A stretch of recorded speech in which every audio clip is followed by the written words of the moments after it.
COVID-19 dagi ngakthoknaba leingakna thamliba curfew asi miyamna ngakna chatpiyu chathoktaba yadaba thabak chathokpa matamda marks ani upiyu amadi yum hek halakpaga khutsa sengna hamtokpiyu amadi miyamna akiba leitana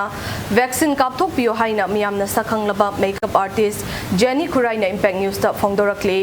laina asidagi ngakthoknaba Jenny Khurai na yumda leiduna hai lai thaba YouTube ta makeup tutorial tawduna amadi exercise tawduna matam leli haina phongdorakli